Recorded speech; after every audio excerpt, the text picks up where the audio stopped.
네, 김경입니다. 말씀 좀 드리겠습니다.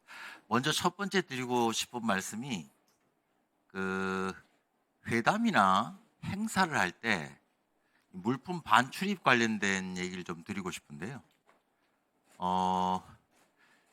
2018년에 있었던 정상회담하고 특사단 방북이 있었죠. 그때 이제 일부 언론에 나왔던 얘기 중에 그 중에 우리 올라갔던 인사가 뭐 미술품을 가져왔는데 고발을 당해서 이게 뭐냐 하고 수사하던 중에 통일부에서 그거는 미술품이 아니고 뭐 기념품으로 가져온 휴대품, 그래서 신고할 필요가 없는 포괄 승인 대상이다 해서 기소유예로 끝난 게 있습니다. 혹시 내용 아십니까? 네, 알고 있습니다. 예. 근데 제가 보니까 이건 작은 일이고요. 실제로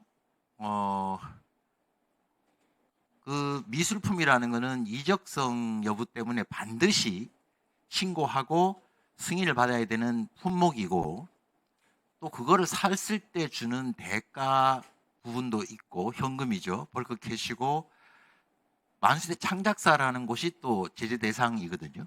여러 부분에서 걸리는 게 많은데, 이게 이제 교류협력법이나 외국관관리법이나 대북질에서 걸리는 게 있는데, 지금 드리고 싶은 말씀은 아까 말씀드린 것은 작은 것이 아니라 권력기관에 있는 분이 벽면 가득히 찰만한 그림을 가지고 와서 그 대가가 상식적으로 납득되지 않는 엄청난 거금을 건네주고 그걸 반입해서 사무실에 걸고 있었다는 거죠. 그런데 그 부분이 노출되지도 않았고 뭐 문제가 안 됐지만 사실은 사실입니다. 근데 제가 볼 때는 통일부에서 그걸 기념품이라고 말한다면 그건 굉장히 잘못된 거고요. 그것은 이적성 여부나 대북 제재에서 보나 분명히 신고하고 승인받아야 되는 거고, 또 엄청난 거금이 가려면 한국은행 총재한테 신고하고 승인받아서 가야 되는 벌크 캐시거든요. 대가도 뭐 납득이 잘 안 되지만은 그런 부분이 있는데, 제가 장관님께 드리고 싶은 말씀은 이 부분에 대해서 조사를 하시고 필요하다면 고발을 검토하셔야 되는 거 아니냐라는 의견을 여쭤봅니다.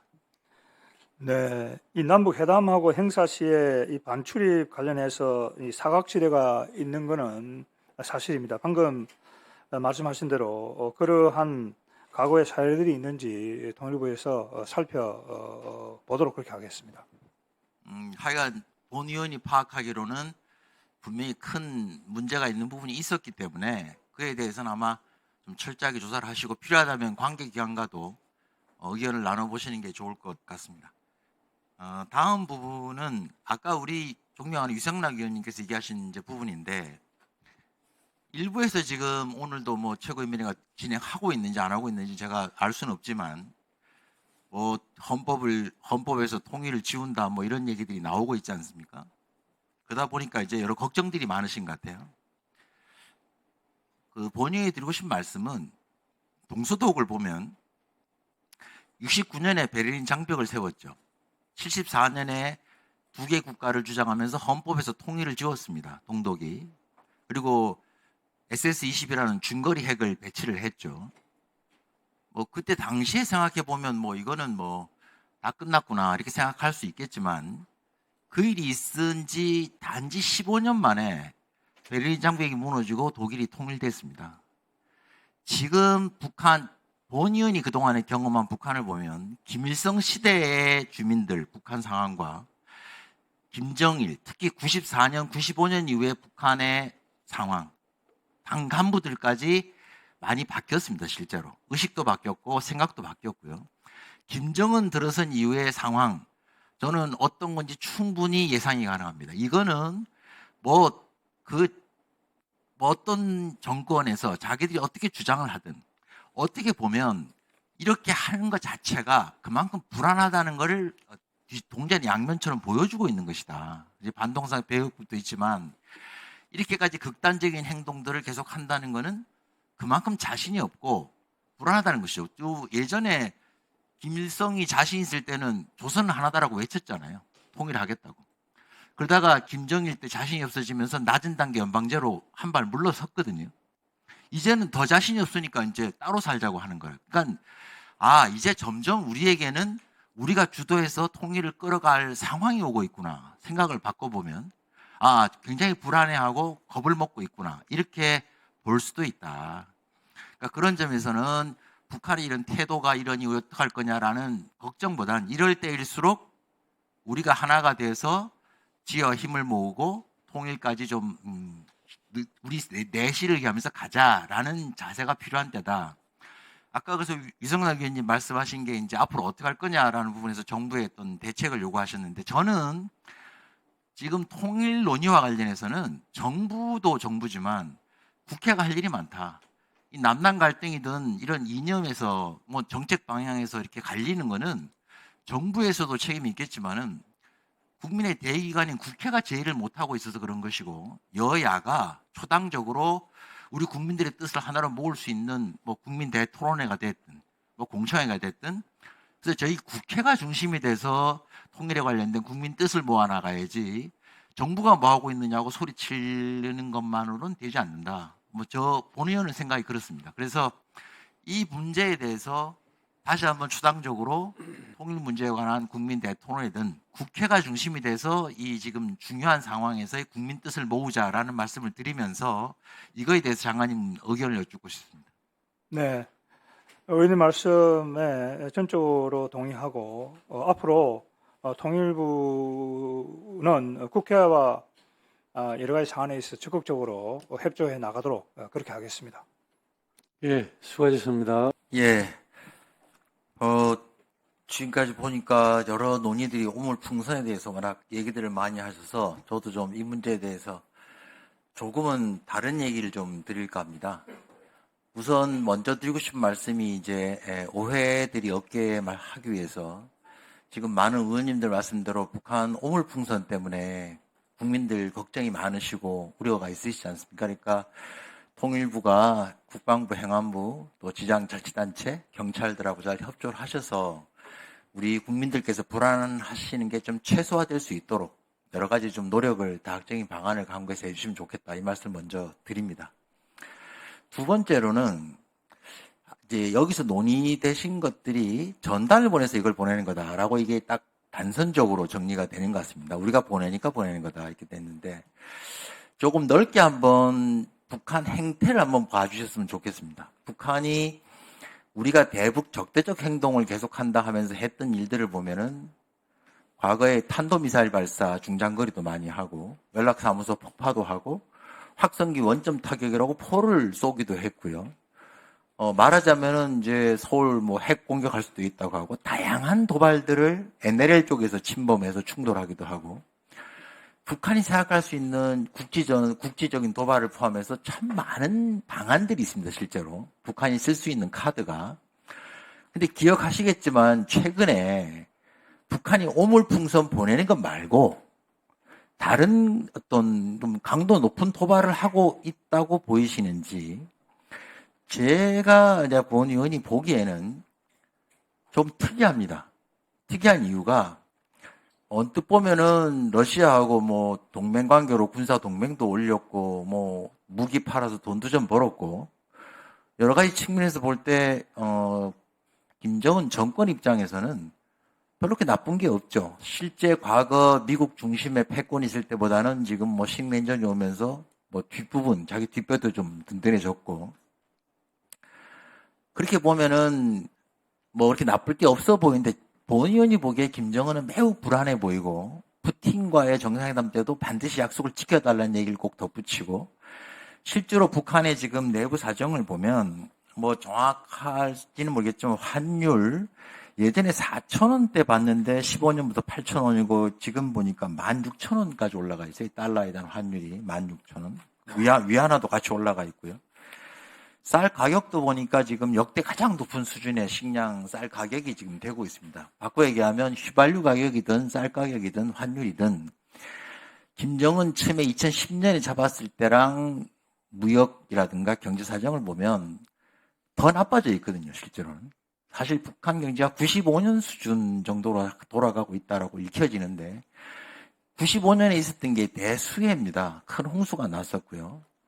그리고 김정일 국방위원장 국방위원회 병영국가 체제로 이제 선군을 내면서 바꿨거든요.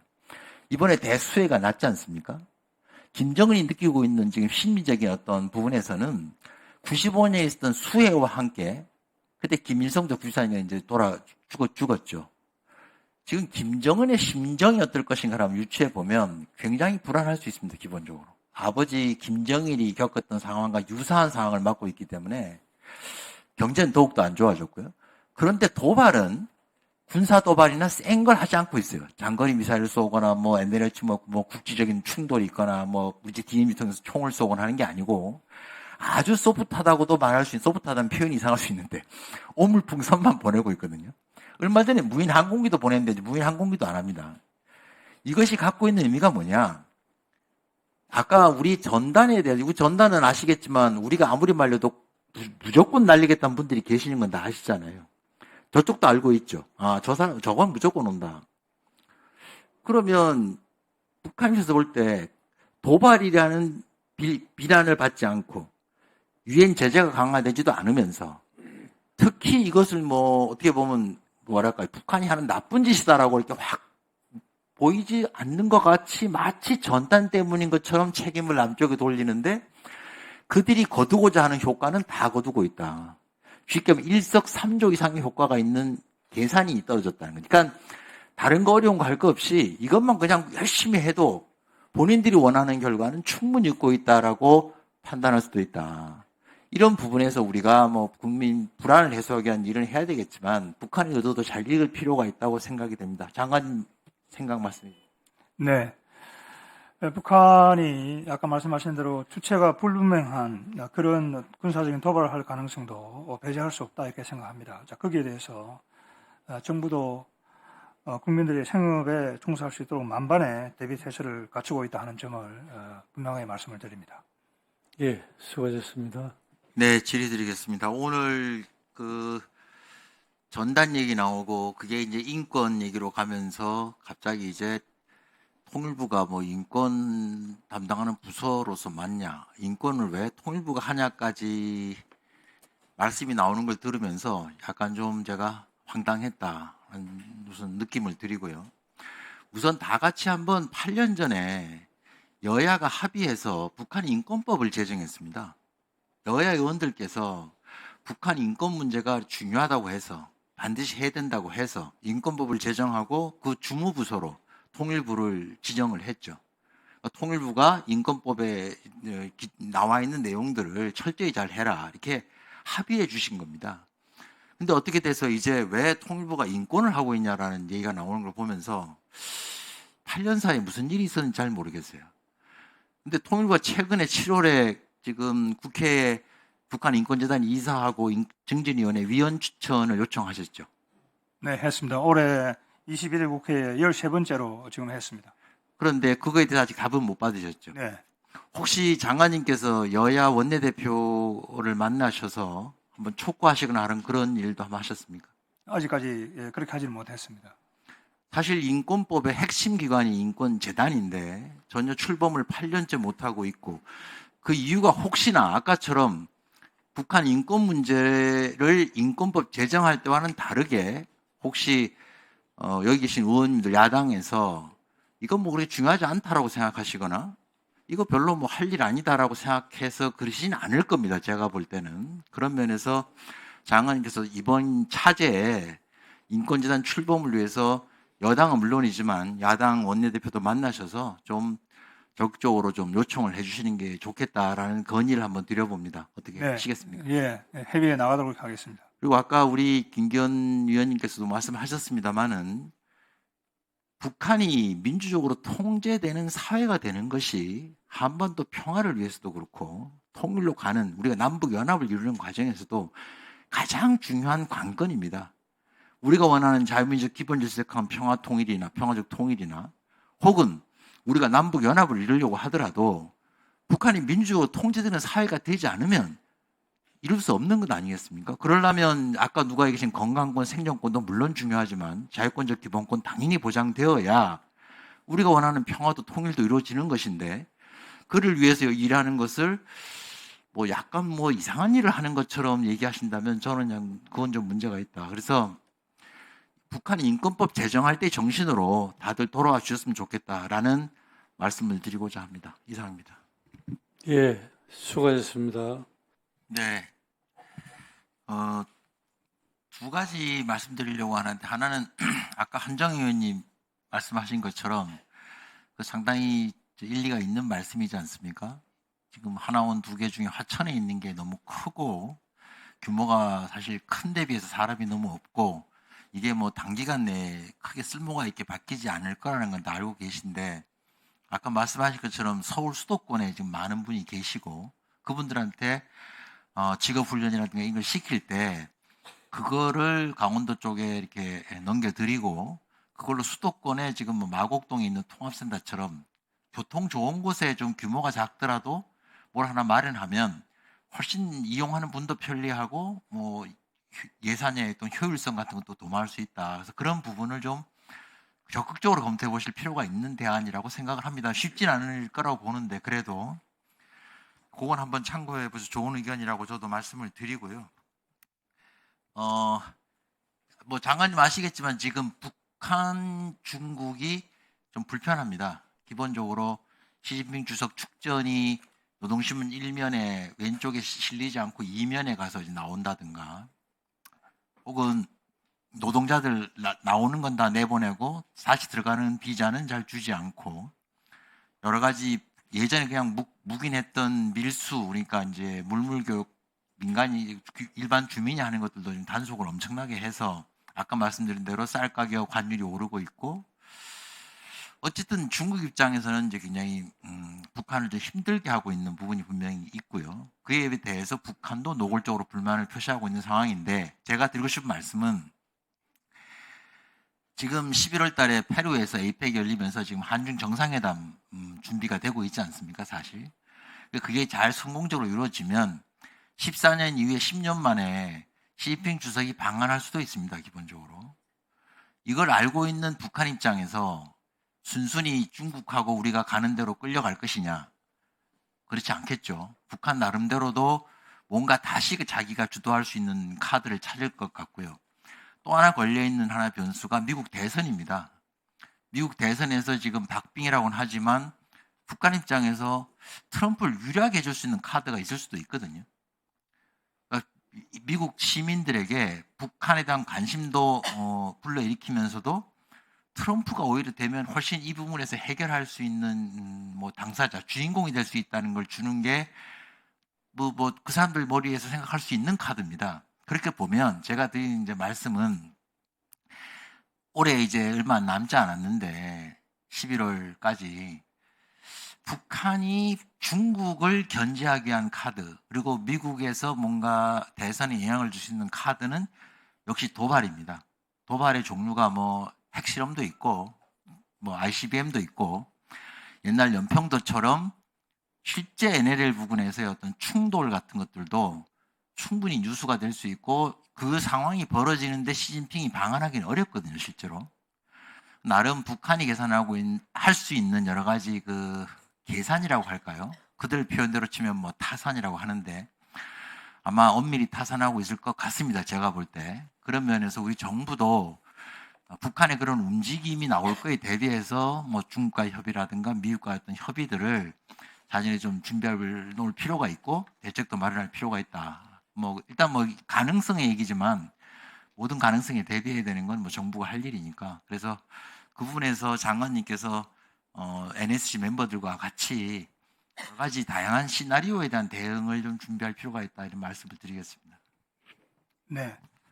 자, 우선 한중 관계 개선을 막기 위한 북한의 움직임도 가셔야 될 것이다라는 점에 대해서는 의원님의 말씀에 전적으로 공감을 합니다. 그리고 이 한미 관계도 세기를 받기 위해서 미국 대선 이후에 북한이 미국에 접근할 가능성도 배제할 수가 없습니다. 하여튼 이런 모든 주변 상황을 고려를 해서 의원님이 말씀하시는 그러한 상황, 시나리오에 저희들이 철저하게 대비해 나가도록 그렇게 하겠습니다. 예, 수고하셨습니다.